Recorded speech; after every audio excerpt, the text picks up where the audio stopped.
It is really, really a pleasure to host you here, sir. And you are a big hero of mine, and I am kind of getting goosebumps to have you meeting with me. It's okay. It's just two people talking. So now you are currently you're joining from? Scotland. I'm in the northeast of Scotland. About an hour from Edinburgh, just close to St Andrews. I don't know, you heard about the golf in Scotland. The home of golf is near St Andrews. So that's where I am. It's not particularly warm. It's about, 13 degrees, 14 degrees or something. It's not very warm. It's summer in Scotland. Hello and welcome to the Artventure podcast episode 5. I'm Gaurav Latta, your host, and we have today with us Mr. Angus McEwan from Scotland. He is one of the most recognizable faces in the watercolor industry internationally, and he's serving as the president of the Royal Watercolor Society of Scotland. And I'm really thrilled to have him here with us today and share his experiences with us. So is that your new painting just behind you, sir? That easel one I can see?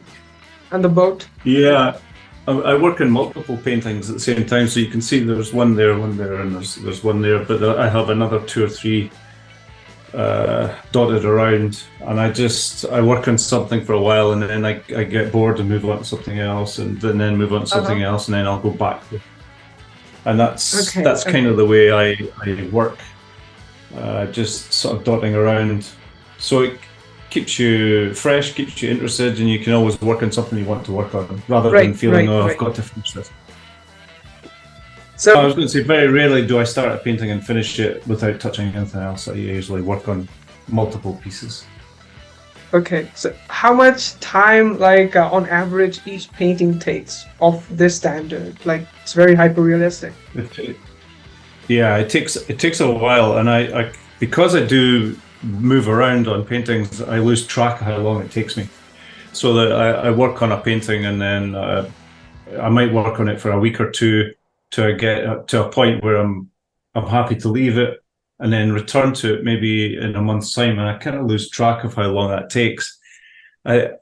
One of my big paintings that I did, the Shroud of Qingdao, which was a big purple kind of shroud on top of a submerged boat, that took approximately 6 months to do. It was quite a big piece, but I had every single stone in it was put in by hand. So, it just depends on the painting. Obviously, the smaller the painting, the shorter the time it takes. Maybe a very small one takes about 3 days. So 15 by 21 centimeters, which is about the smallest I do. So, how at a time when you were sitting for painting, how many hours straight on you just give that time to that painting? For an hour at a straight, how many hours do you usually take? On a painting, one painting? I have no idea. Yep.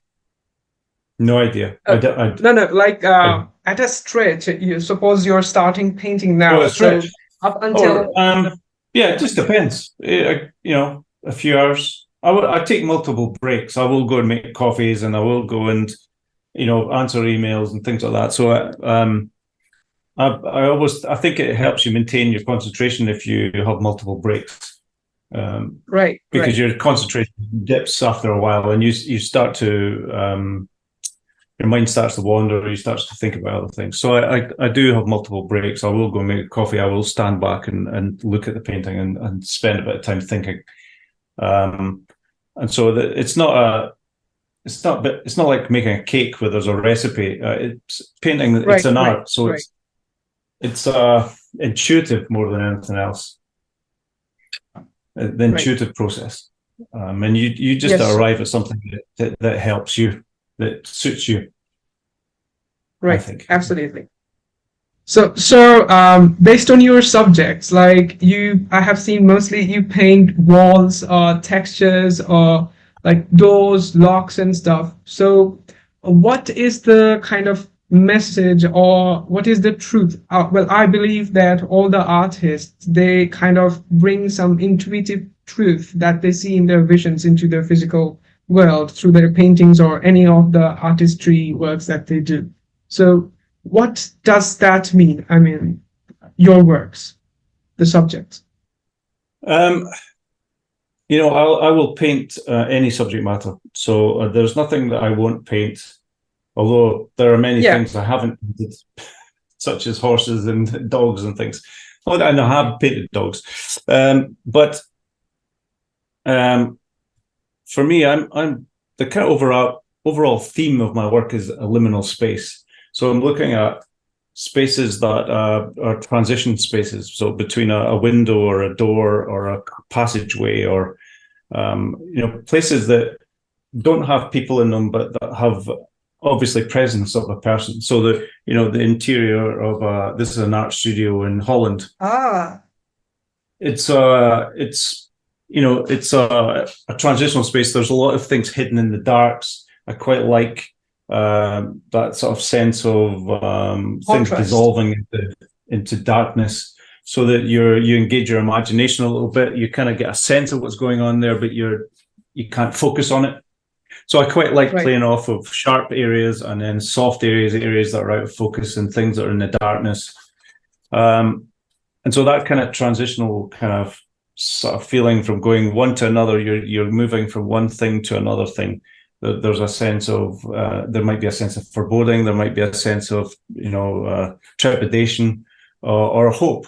It's so that it just really depends. And so things like doors are locks and are barriers to that sort of threshold space, to that transitional space. Okay, that's interesting. Overall, I just like textures and color. So it interests you a lot, right? Yeah. So is that a skylight just above you in your studio? That white thing? Yeah. There's two skylights. There's one right above me. It just moves from over there right over there. So I had a friend of mine who was an architect. He designed the studio for me. So when I said I wanted a studio, there's no windows in here. It's all wall space, and at the end there's storage space, and I have a doorway over there, and a doorway into the house, and two spaces up there. So it gives me a lot of natural light. But having no windows means that there's no visual connectivity with the outside.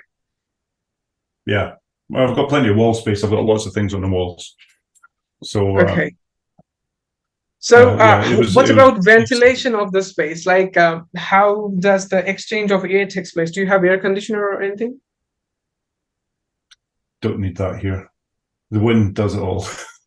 Okay. No, these can be, the windows up there can be just popped open if I want to. So they are openable. Okay. Yeah. So I have a fire over there, and occasionally I need to open the windows and things like that too. In the winter, if it gets quite warm, I can open up the doors as well. Believe me, the wind comes in there and changes the air pretty rapidly. But I do understand. No, it's fine. It's a perfect space.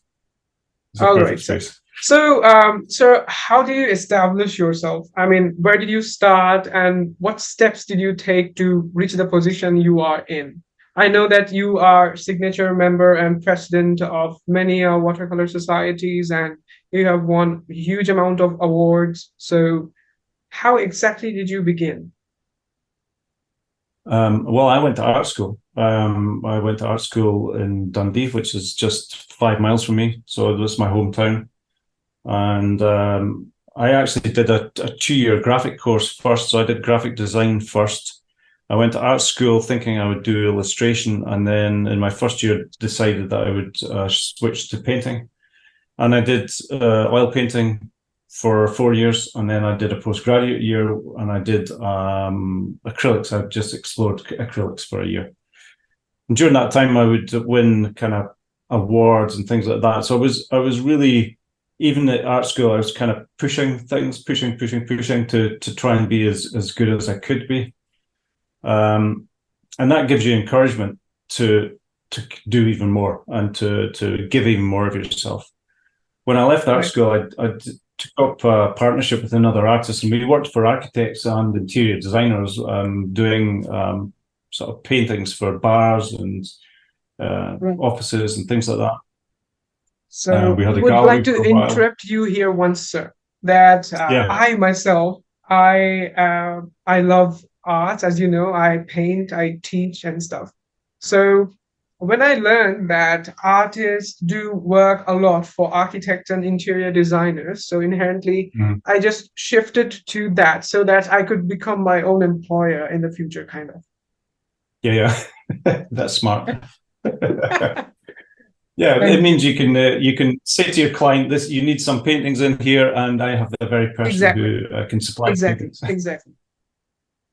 So yeah, you know, I think that it was a architects have a different, and interior designers, they can suggest to clients that they need art, or they need maybe a mural, or something in that space that's going to make it original and unique. And of course, then they can get an artist to do something very specific for that. So we courted a lot of architects and interior designers for quite a while, and worked with multiple people. And that worked quite well. We had a gallery for a little while as well in Dundee. But eventually we kind of moved apart, and I went to work in a museum. And I worked in a museum full-time for about 5 years. And I was looking after the exhibitions. So I was putting the exhibitions on. And so I learned a lot about how to hang paintings and to look after paintings and to work on. I did all the framing and all that sort of stuff. So I was a senior technician in the gallery, and I then went to teacher training. After about 5 years, I decided I didn't want to do that anymore, and did my teacher training, which was for secondary school education. So for sort of 13, 14-year-olds up to sort of 17, 18. And I did my teacher training, and in that year I won an award to travel to China. And I went to China in 1996 for 3 months, and I traveled 3 months and did paintings. And when I came back, I had a big exhibition, sold quite a lot of it. And it's in some sense it was the Alistair Salveson Award. You'll never heard of it, but in Scotland, it was, at that time, it was a major award. It gave you, I mean, in 1996, I got something like £8,000 or something like that to travel. And it gave me enough money to do that and to have the exhibition and to frame everything. And that kind of gave me a kickstart. So I would suggest, if prizes and awards are important part of your journey, and if you can kind of win awards and prizes, not only does it give you recognition, but it also gives you a monetary amount, usually. Right. And things come off of that. Once you win an award like that, if you're smart about it, you'll promote yourself on the back of that. And usually other things come out of it, because people are then interested in you, because you were at a point where you were selected to be the prize winner for whatever reason. So that really kind of, I was in my early 20s, and that gave me a good kickstart. Well, actually, I was later 20s. It gave me a kickstart to thinking about traveling, and also it gave me the opportunity to see that there were many other things out there that I could do. So right after the back of that, I then was approached to do some teaching in college, and I did that for about 24 years. So about the teaching in college, so you have to do your master's and PhD, and then you got in, I guess. So when I did my, there was no master's when I did college. It was just going out. It was a postgraduate. So I did my postgraduate diploma in painting, in fine art. then I did another postgraduate diploma in teaching, and so that allowed me to teach in schools here. But I never did teach in schools. I went straight into college, and so my diploma allowed me to teach in colleges and also schools. Wow. So I did that, and I basically learned on the job as I did. They basically give you some things and say, this is what you need to teach, and it's up to you. You design the course. You decide how you're going to teach that. And I enjoyed that. You're Professor Angus McEwan. Yeah, well, not quite, but it allowed you to, it allowed you to kind of work with the students and sort of develop your.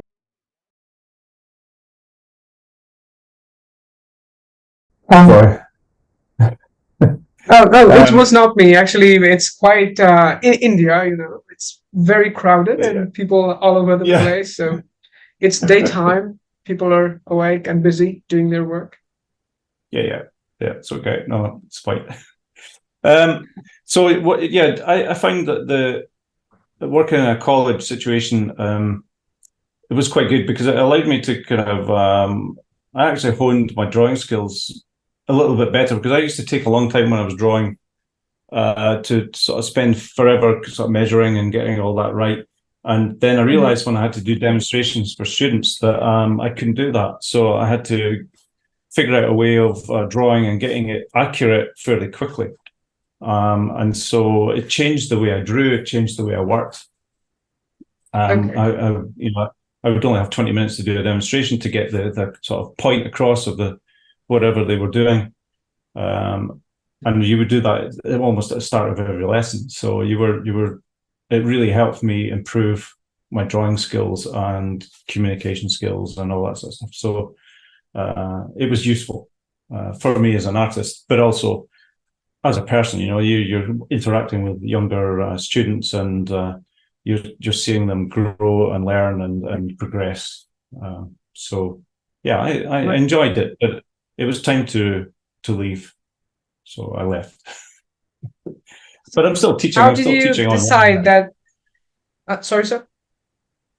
I said I'm still teaching because I teach online now, but it's I can dictate when I do it and how I do it and what I do, so it gives me a bit more freedom. So about that part, when you went to college and you were having difficulty teaching to students the drawing part, so how what did you do that enabled you to overcome the blocks that you were facing?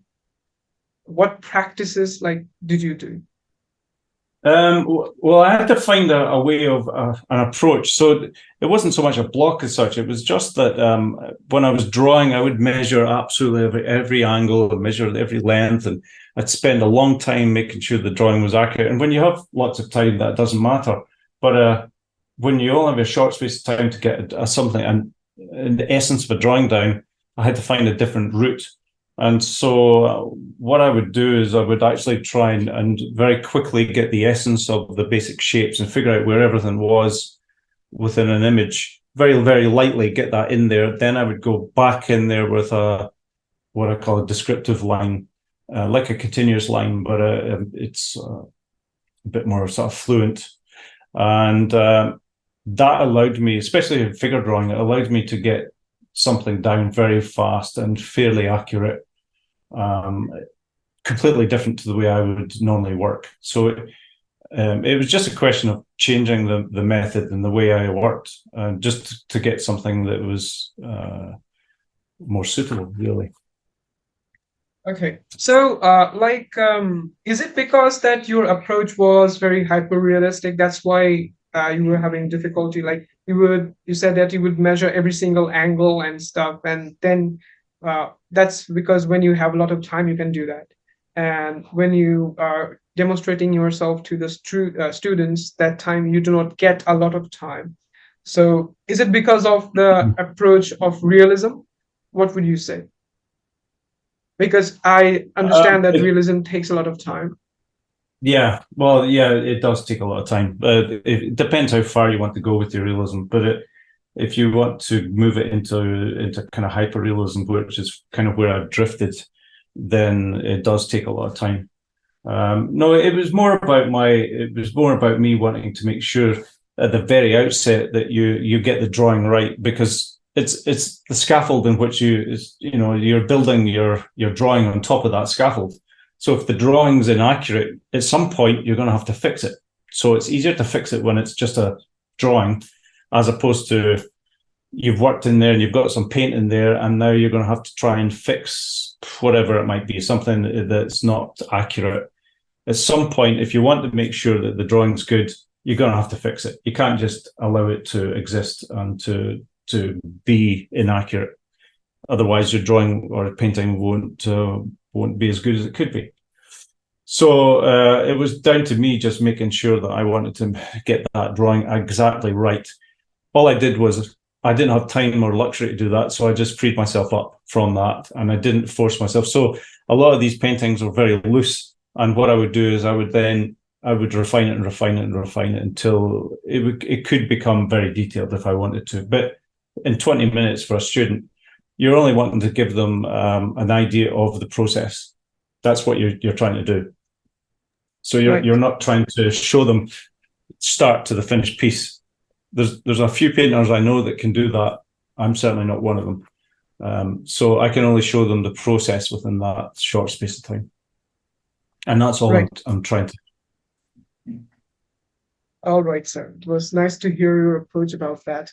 So, can you describe your general painting process of it and the materials you use? And also, you can show your signature brushes. So I will give a link in the description of this video so people could purchase if they wanted to. Yeah. The brushes, the small brushes that I've started doing was, and there was these. The reason I did them or created them was I was looking for a brush, because usually when you have a brush, it's usually a little bit longer, and it goes beyond the end of your hand, and I find that especially when I'm doing small detailed stuff, I'm finding that this bit here, especially if you've got longer brushes, that counterweight actually is tiring on the hand. So I sort of designed a brush that was a bit smaller. It sat in the hand like that, so it just sits. It's quite short, and it allowed me the freedom more precise and control over. Yeah. So it's little sort of calligraphic movements. It allows me to kind of utilize that small brush. And so I kind of created a range of brushes using Kolinsky and synthetic mix. And they're really useful. I like them. I kind of more or less made them just for myself because I'm doing a lot of detailed work. And I approached one or two brush manufacturers, and eventually one helped me out. And so I created these brushes. But I'll use, some of my best brushes are, in actual fact, kind of old brushes, this type of brush. So these are synthetic brushes, and you can see it's a little bit worn and battered, and it's splayed a little bit. I don't know if you can see that. Yeah. It's good for your texture, the textures you love. Yeah. So I use that brush for stippling, and I use it for splattering and dragging and dry brushing.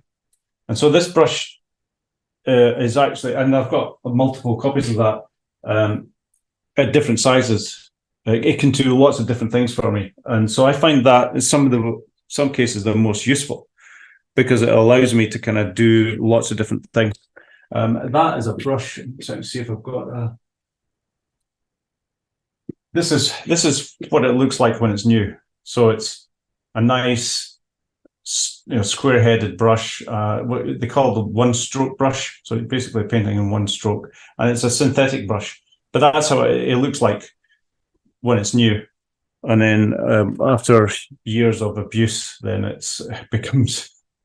So about the colors, sir, mostly I see a lot of blues. I am very fond of blues.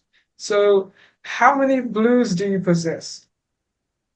I have no idea. I don't know. Quite a few. And I also, well, looking at my palette here, 1, 2, 3, 4, 5, 6, 7, 8. I have about 8 blues on this palette, which is my cool palette. Let's see if I can show you.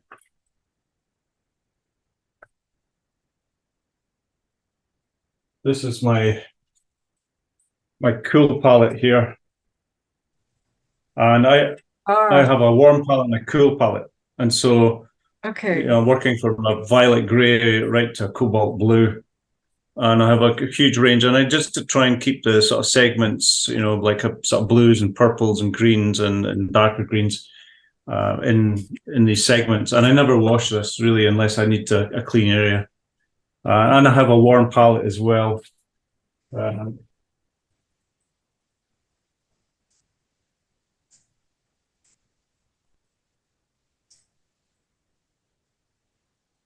This is my warm palette.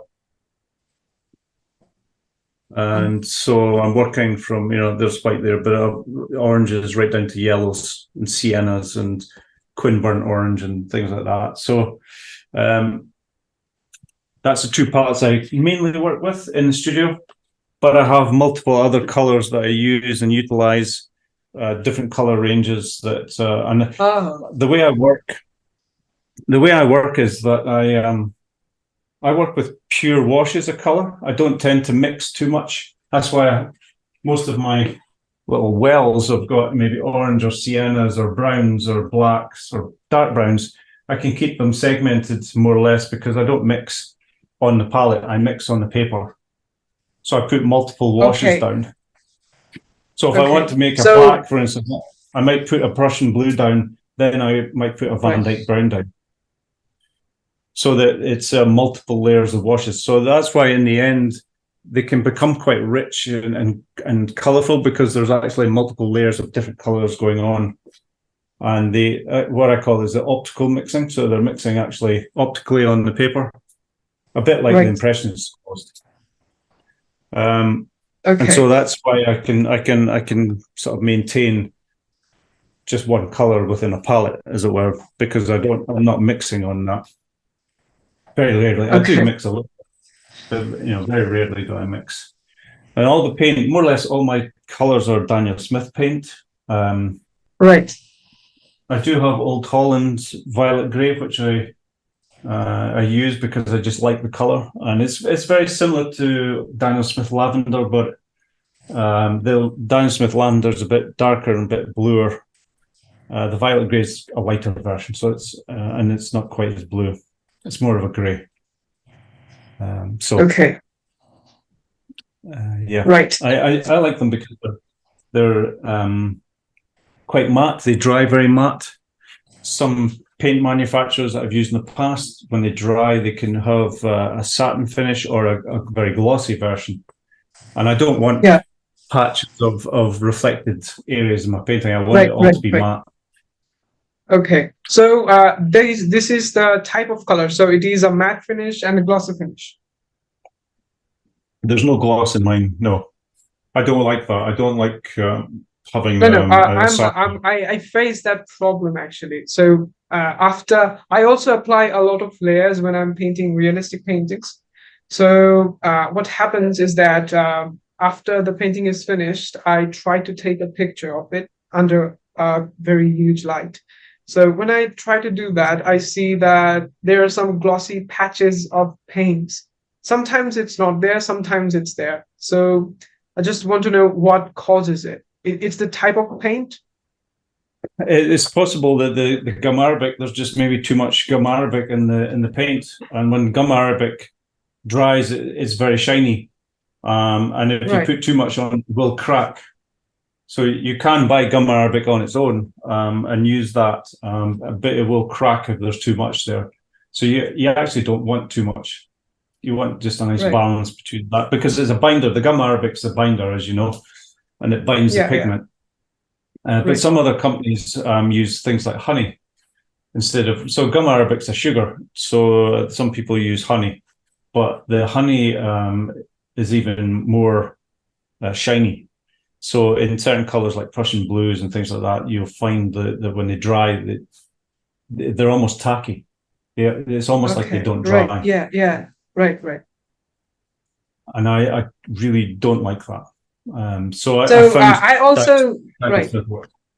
The Diamond Smith, Okay. I can rely on it to do what I want it to do.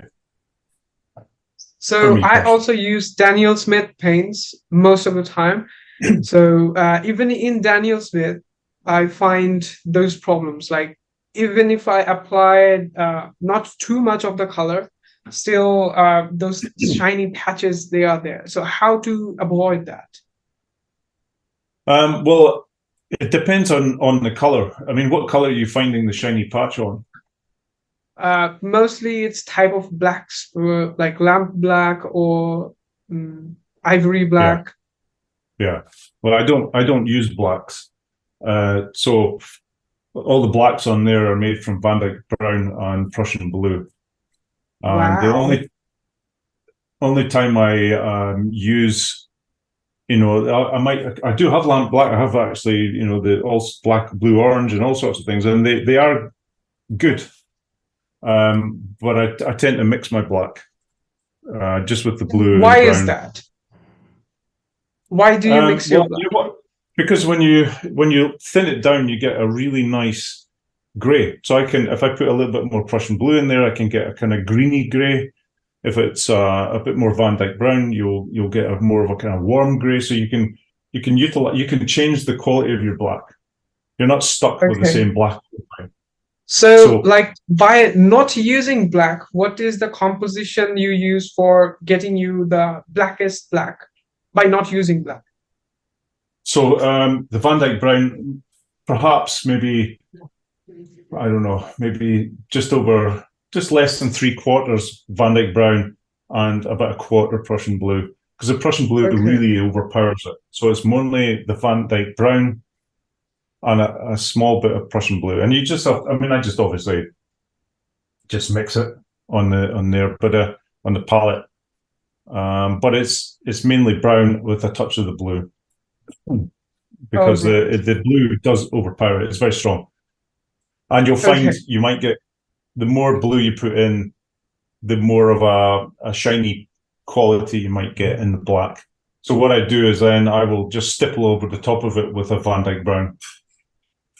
So I might just take pure Van Dyke Brown and just go over an area. So when I look at this painting, there's a slight shiny quality there. If I want to get rid of that, I would just go over it with the Van Dyke Brown, and that would mute it. Thank you so much. It's a wonderful tip. I will use it in my next painting. I'm pretty sure about that. Try All right. it, yeah. Like, you are now a very established artist. So is it ever a problem supporting your family completely from this? Well, to be honest, I have had a teaching job for most of the time. So I was always teaching part-time and painting part-time. So 2 days a week I would teach, and 2 days or 3 days a week I would paint. So it's only up until the past couple of years that I've been basically painting full-time. But at the same time, to be honest, I'm still teaching online, so that still helps. And there are multiple kind of ways of creating, sort of money, including, I'll sell my brushes and things like that. So there are different things that I'll do, as well as selling paintings. So I always found it was important to be in a position where you were not relying on selling paintings, because as soon as you do that, you then that dictates what you paint, because you think, well, I can't paint that because nobody will buy it. Right. And Exactly. you don't want to be in that. Yeah. You don't want to be in that position. You want to be in a position where it doesn't matter if somebody doesn't buy this painting. You wanted to do it, and it may not sell right away, but it might eventually sell, and it might take 2 or 3 years. But if you've got another job and another source of income, you're not relying on selling that right away. And so I just decided I would be in a position where I wasn't relying on that, and that wouldn't affect what I painted. So I could paint strange subjects because I just wanted to paint the strange subjects. And if people like them, then they'll buy them. Right. And so I think it's important. Yeah, it's very important. It's very important to not, because what happens if for instance, if you do a painting of a poppy and it sells, and then the gallery comes to you and says, okay, your poppy paintings sell really well, could you do more of them? In the end, you become the poppy painter, because you're just painting poppies because they sell, and then people just want to see poppies, and so you've actually got yourself in a rut that you can't get out of, because the market's dictating what you paint rather than you. And I've seen that happen with people, and they'd love to do other things, but they can't. They're stuck. They need to sell the paintings, and they know that that'll sell, and therefore they just produce variations of the same theme. So yeah, I think having a little bit of financial freedom to be able to explore is very useful. Important. Yes. Yeah, I do agree with that.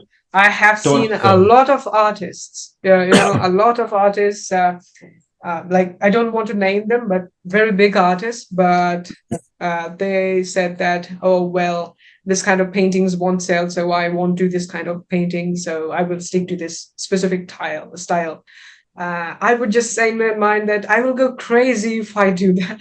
When did you begin? At what age did you start painting, or when did you want to become a professional artist? When I was 5. You were 5, okay. So when I was 5, I think what happens is you do some drawing, and people encourage you, and you feel good about yourself, and you draw more. And when I was about 5-year-old, I thought, this is what I would like to do all the time. Of course, it's always different when it becomes your job. But yeah, I was 5-year-old when I decided this is what I want to do. And most of my school was aimed at getting to art school. And your family supported you, like, when you wanted to become an artist? Yeah. That's wonderful. The only time, once I graduated, they then said, maybe you should get a degree in business. And I said, what? I've just I've just done what I wanted to do, and now I'm going to divert to business. But that is, yeah. So I always wanted to. Yes. Sorry, sir. Sorry for interrupting you. I think they were obviously thinking about how I was going to actually make use of my skills. I think that was the problem. Anyway, sorry. So, like, when I said my family that I wanted to become an artist. So firstly, also in India, you do not see a lot of successful artists coming up, apart from quite a handful, like Praful Sawan, Milind Malik, and someone like that, Amit Kapoor. So they also, I think, struggled a lot to get to that stage. Nowadays, it's very much easier. In my generation, it's a lot easier than what they faced. So I always wanted to go to Florence Academy, and it was very expensive, still now is, and almost no scholarship. So that was out of my reach. And so my family said, find this tradition, or find something that is easier and more affordable and closer to what you wanted to pursue. So architecture it was. Yeah. I remember my father suggesting architecture. And I have family members who have been architects, and the past generations, some sort of art has been in parts of the family. Oh, okay. So textile designers or architects or something like that. And my father was a draftsman, which is not really an artist, but he was good at drawing. As far as technical drawing. Wow. So you already have a tradition coming on the way from your past generations. But there has been members of the family who have. There's nobody famous. There's nobody who's been a sort of famous painter that I'm following the footsteps of. But it's but they have been in the practice. They were good at it. And I think you can have a bit of skill, and then you have to work at it. You can have a little bit of talent, and then it's what you do with it. And and if you work at it. And I think Right.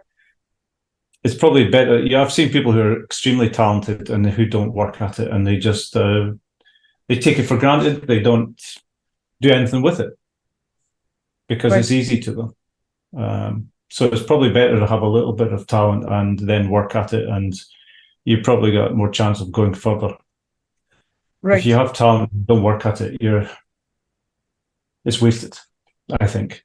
I've seen a lot of students who I think, yeah, they're going to be great, and they never come to anything because they've just never worked at it. They've just it's been too easy for them, and they don't respect it. Mm-hmm. So, I think the number one thing for if you're wanting to ever become successful is to just keep going. Is just keep working at it, and not give up. I think not at all. Like what happens? Yeah. Like light will smack you in the face, but never stop. No, just keep going. Have faith in yourself and just keep going. That's Very the best thing you can do. Yes. Eventually, you'll be the last man standing. Sorry, sir? I said eventually you'll be the last man standing. Right. If you keep at it, yes. Yeah.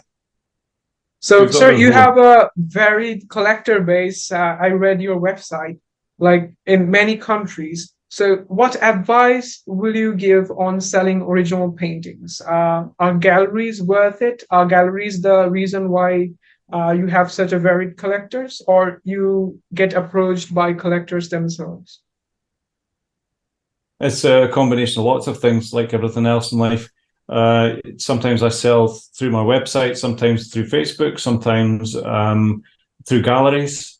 I don't have many galleries representing me. I have one or two, and but I don't rely on them. Occasionally, I'll get galleries who will invite me to have solo shows, and that's quite good because you have an opportunity to show a big group of work, and you tend to sell more paintings that way. The other thing that's quite useful is to open up your studio or your home. Open up, clear the place, clean it up a little bit, paint it, and put some paintings on the wall, and invite people who like your work to come and see your work. So you can have exhibitions in your home. You can have exhibitions in the local cafe or the local hairdresser, where people go. Kind of your personal gallery. Yeah, you can, but I've seen a lot of people use things like cafes and things like that, or even, I don't know what it's like in India, but there are sometimes shops that are empty because there's no one renting the space. So occasionally they will give you the space because they like to have it used. They'll give you a space for free to put your paintings in there, and for we call them pop-up shops, pop-up gallery. So they just pop out of nowhere, and you can have an exhibition over a weekend or something like that and sell paintings. So get a group of paintings together, or even a group of artists, 2 or 3 artists that that you work together, your work looks good together, and have a pop-up gallery in a mall or something like that is rent free because it's empty, and the owner might be happy to let you have the space because his shop's getting used, and somebody. So there are many different ways of exhibiting. Galleries is one of them, and galleries is the traditional way, and I use galleries. And galleries are always, when I ask artists about galleries, all the people give kind of a mixed reaction. Like some people say about very positive things about galleries, some are like galleries are just stupid things. So there is a very mixed reaction to galleries. What would you say? It depends on the gallery, and I would say that it's probably better to get a gallery who invites you to exhibit than to approach galleries. I've done both, and I always find that the gallery who approaches me works harder for me. So the gallery who wants to have my work in the gallery is invested in making sure I'm successful. So they've invited me. They don't want to lose face, so they show and they'll try and sell the work. I find sometimes when I approach a gallery and I convince them to show my work, they're not invested in trying to make it successful. And so I think they try less hard. Yes. So, that's why competitions and exhibitions and putting your work out there is useful, because galleries see your work. So galleries will see your painting on the wall in an exhibition. If it wins a prize, that's even better, because it brings attention to your work. It's been seen as one of the better ones in the show. And so a gallery will come and have a look and say, we'd like to show this person's work. Do you have some more? Can you show us what you've got? Right. And like I say, I personally think that they will work harder for you if they approach you. It's been my experience, not always, but it's been my experience that they, sure, when you approach a gallery and say, can you show my work? I don't think they're as invested in making it a success. In some ways, they're almost the opposite. They want to sell your painting, but they're not trying very hard, I don't think. Right. I've always been more successful in galleries that approach me. Very important. So you have to set yourself in a situation where they will approach you. So at first you have to invest and do good work, then hope for the galleries. Yeah. So everything will fall into place when you do good work. Yeah, do the best quality work you can and build a portfolio together. And then, if somebody does see your work and does approach you, you've already got some pieces that you can show them. Right. Rather than saying, come back in 6 months. It's always better to say, well, actually, this is what I do. And this is, I do have, I get often approached, especially in places like China. They'll have an exhibition and they're wanting 8 paintings by the end of the month.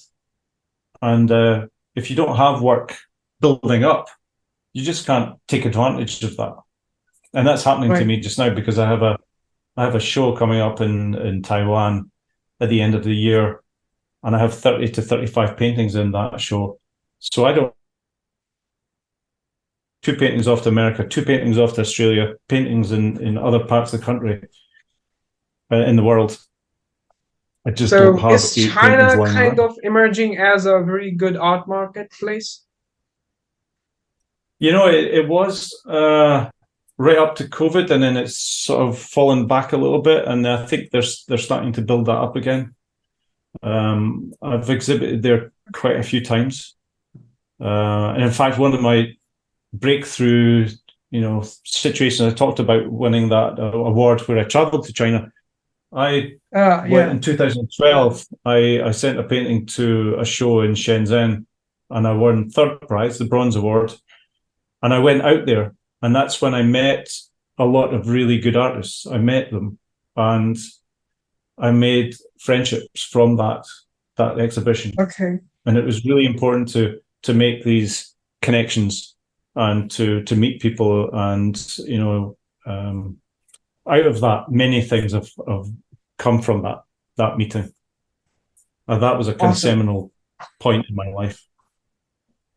Yeah. Wonderful. So yeah, I have seen paintings done by Chinese artists, and so they have kind of a very incredible high quality to them. Like on an average, artists from China I have seen, for example, Liu Yi, he's a master, of course, but other than him, other artists all have a very high standard of work, I think. Yeah.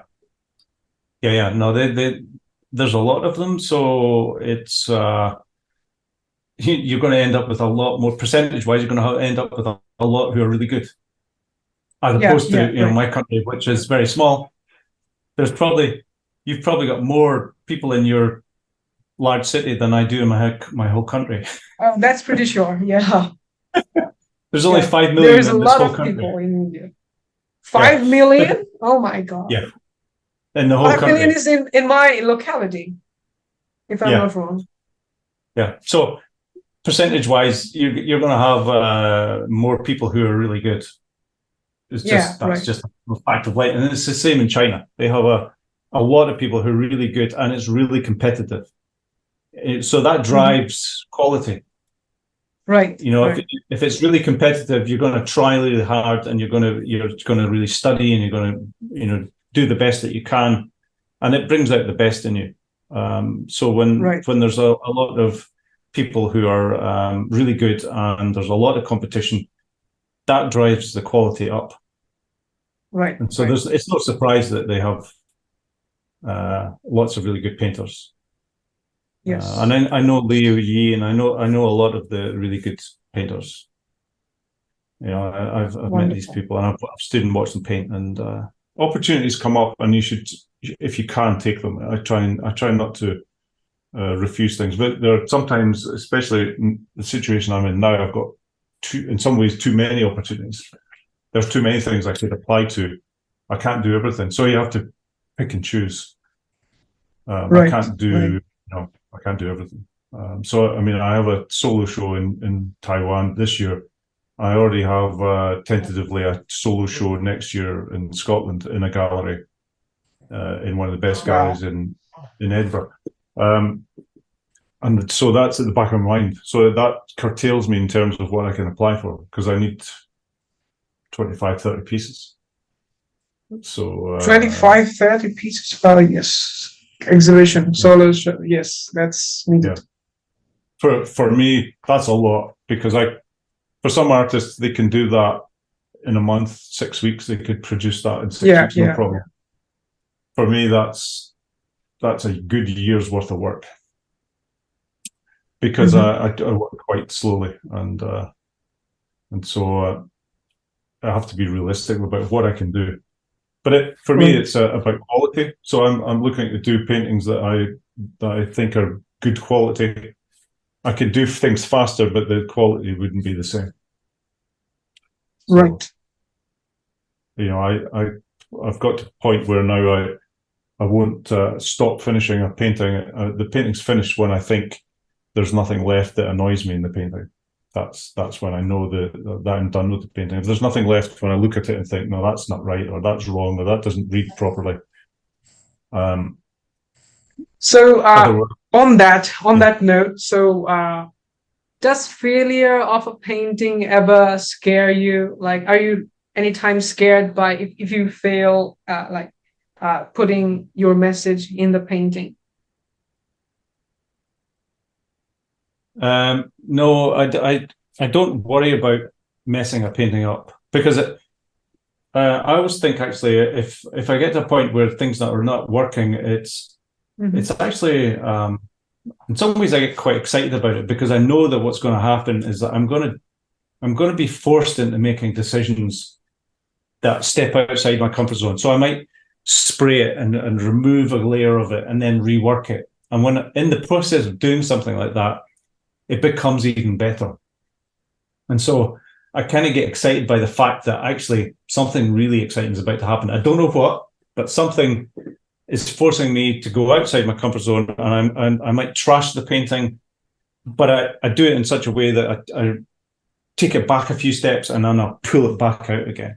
And in that process, you end up creating something that's much more interesting. And so I never get to the point where I'm scared about making a mess or scared about ruining something. It just gives me a different opportunity.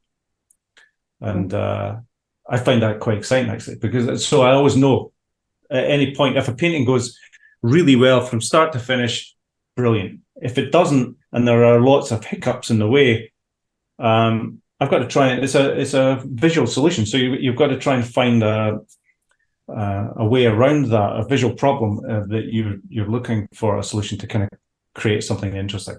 And so I find that exciting. That's part of the process. I think if it was easy, I don't think I'd be quite as intrigued by it.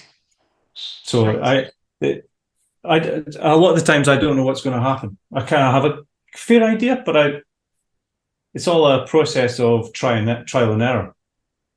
Right. So even at the stage where I painted many paintings, it's still there's still surprises. There's still things that will happen I didn't expect. So do you use watercolor ground from the Daniel Smith, like to hide mistakes, or make a part of the painting just pure paper again? I've only used it once, maybe twice. and I found it was slightly like painting on Yupo or something. It's slightly plasticized. Ah, okay. So the ground is interesting, but you find you put the first layer down, it's okay, it absorbs it. Second layer will remove the first layer. It doesn't sit on top very nicely. So then again, you have to modify the way you work in order to make it, in order to build on top of it. So I can work with it, but it's not like paper. It's different. Okay. It's like paper that's oversized. You know, when you've got paper that's got too much size on it and it doesn't absorb. Yeah. It's kind of like that a little bit. Kind of like Yupo. Understood. A wee bit. Yeah, not quite as bad as Yupo, or not quite as resistant to, because Yupo it just sits on the surface. Yeah, it just doesn't absorb. Yeah. Yeah. So, it's sort of like that, but not quite. Right. So, sir, what would you like to name few artists who inspire you, living or dead? You know, the first artist that really kind of made me go, oh wow, was Andrew Wyeth. Now, when I was really young, when I was really young, I used to like Dali. Dali was the Salvador Dali was the when I was really young. Then Andrew Wyeth, when I went to college, somebody showed me his work, and I really like his work. And I've got about 10 books of his work there. I don't actually look at them very often, but he's an inspiration. And I try not to, like, I don't want to copy what he does, but I want to take inspiration from it. You know, so the fact he uses watercolor and he uses different techniques and textures and things. That's what I get from his work. There's other artists who are hyper realist. John Salt, who does a kind of American sort of 1970s type sort of paintings, New York sort of scenes, things like that. I quite like it. I think he's English, but he does that type. So it's sort of big American cars and things like that. And there's another artist called Gus Heinze, who's also a sort of hyper-realist painting, but he does engines and things like that. I quite like these paintings. Okay. So rustic stuff, mostly. Yeah. And there's a Scottish artist called Victoria Crowe, who is completely different to the way I work. Completely different. But I really enjoy her use of colour. And she's one of the sort of top artists in Scotland, working in Scotland. And she's a really good painter. Did you ever meet her? No, I haven't, actually, bizarrely enough. No, I haven't. And you know, yeah, I know loads of people who know her, and I've spoken to her, but I've never actually met her. I've spoken to her online through emails and things. But she's a great artist. I just love her compositions, love her use of colour. Very creative, not realist at all. Slightly, I wouldn't say slightly abstracted, but just a completely different way of painting, and I really like that. I tend to be more hypercritical of people who paint the way I paint, if you know what I mean. So anyone who is realist, I'm slightly more critical of that. Whereas if someone is slightly more abstracted, I think I'm more forgiving, because I think, well, I can't do that, but I really enjoy it and I really like it, and I like the colors and the composition, the textures and things, and I appreciate it in a different way. When I look at somebody who's very realistic, I'm looking at it more critically, because it's in my area, if you know what I mean. Right. Yeah, so I'm kind of looking harder. So I'm looking at it differently. So okay. So most of the artists I like are slightly out of that. All right. Anyway, sorry. So last question to you would be, what word of motivation you would say to artists, like, younger to me or older than me, like, pursuing, just starting their artist life, and to reach a position where they can support their family also if they have a family. Oh, that's quite kind of nebulous. Quite big. The one thing that when I went to art school, one of the things that was said to me when I went in, and not just to me, but to everyone, was to be true to yourself. And occasionally, it's quite easy to look at another artist who's very successful and think, yeah, that's what I want to do. I want to be like that, and I want to paint like that. And if you go down that route, you end up being like a copy of that person. And because of that, people will not take you seriously. And so I think it's really important to be true to yourself. And so if you're an abstract painter and you enjoy color and textures and composition and things like that, then don't feel that you have to do realism. Go down the route of doing abstraction.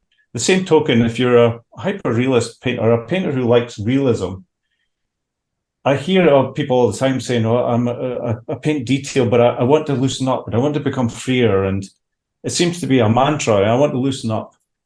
They feel somehow they have to loosen up because it's a bad thing to be tight and realistic. Yeah. I think no. Many people consider that, yes. Yeah. They somehow feel that they need to get away from that. Well, that's great if you want to go down that route and you feel that that's your true self. But if you're actually a realist painter, and you shouldn't walk away from it, you should actually embrace that and go down that route and really go down that route, like really push it, see how far you can go. So be true to yourself. It's quite easy to look at somebody else and say, well, that's how I want to be, and I want to paint like that. But it's not you.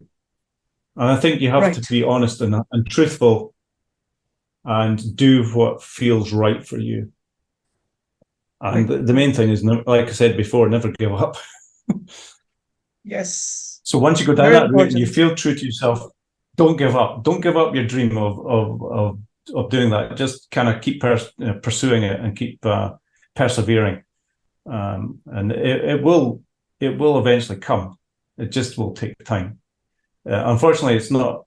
You will get one or two artists who make it quite quickly, and it doesn't seem to make any sense. I've seen one or two artists who have kind of gone from nothing to 0 to 100 really quickly, and you can't understand why. Like, it makes no sense, and you just actually better off not trying to figure it out. You actually just be happy for them, and then just go down your own route and try and make what you do a success.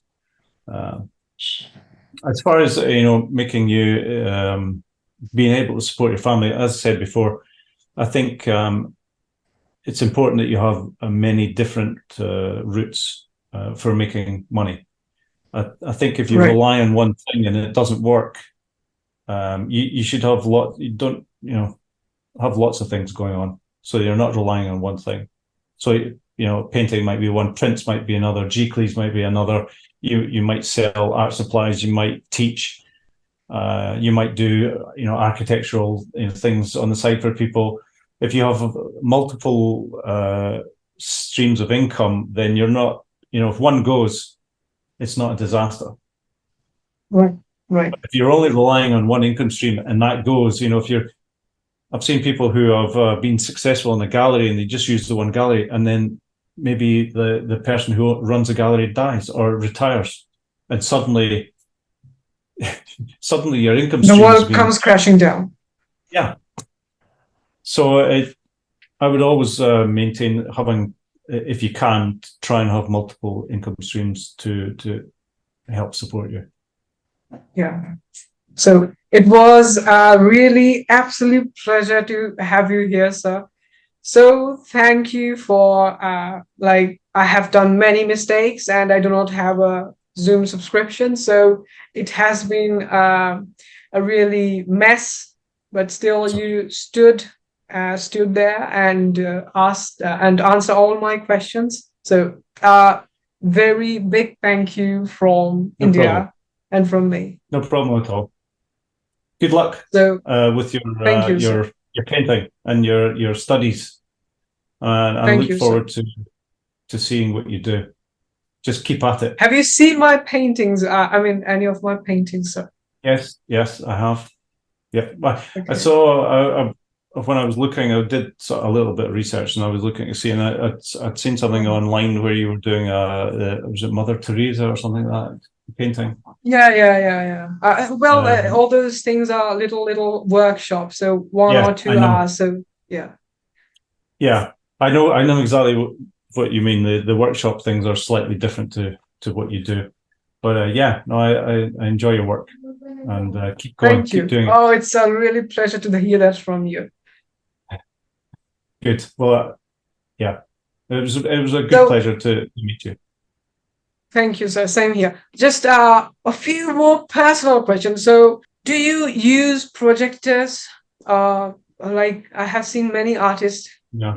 Hyperrealists. I have used them. I do have one to try, and I found it difficult because you need to get the place completely dark, and then I find it difficult to see everything. And sometimes if it goes off a little bit, and it would sometimes move, and then when it moved on its own, disaster. Or the board moved, everything was out, and so. I primarily will square up, or I will just draw freehand. It's squaring up is slightly easier. It's maybe more laborious. I have occasionally, if I'm using lettering or I want to do a painting that involves an old master copy or something like that, I will trace that. But most of the time, it's just squaring up. So you have, do you use that grid? Some people use that grid. Is that small boxes? They draw horizontal and vertical lines, and they kind of do that same thing on the reference picture and kind of. Yeah. Do you do that? That's exactly what I do. I mean, that's Michelangelo used it, and Degas used it, and sure. I also used it. So if you take an image and half it again, and then half it again, and then do the same, as long as it's the pieces in proportion. So make sure the paper is in proportion to the image that you're using. Exactly, very important. Yeah. And what percentage of times do you use a reference picture, or you conjure up something from your imagination? Most of the time I use reference images, but I'll use multiple reference images. So, what I'll do is I'll not rely on one picture necessarily. I might have lighter versions. So I have a light version, a middle version, and a dark version of the painting, so that I can see what it would look like if everything was blown out and it was just really dark and just one or two lights. And then I would have an area where it's really light, where I could see absolutely everything in the image. So if I'm doing something like this, I have images where I can see everything really detailed, but I also have images where that's all gone. And so I can use multiple reference images to decide what I want to do with it. Do I want to? So do you do that in Photoshop? Yeah. Okay. Yeah, I'll take the image. I understand now.